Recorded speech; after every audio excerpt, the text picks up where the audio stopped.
Kim harda yaşayırsa, öz vətəni haqqında, öz xalqı haqqında, öz milləti haqqında, öz ana dili haqqında düşünsün.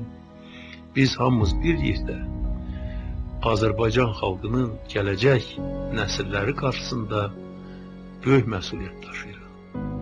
Mən vətəndən kənarda yaşayan hər bir Azərbaycanlının aqibəti ilə həmişə maraqlanmışam.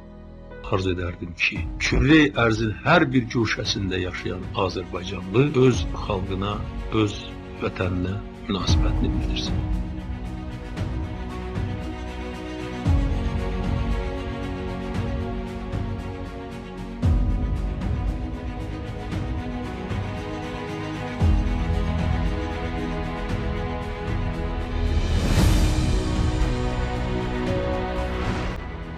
Tarixin hansı uca zirvəsindən baxırsansa bax, görkəmli dövlət xadimi Heydər Əliyev görünür və görünəcək.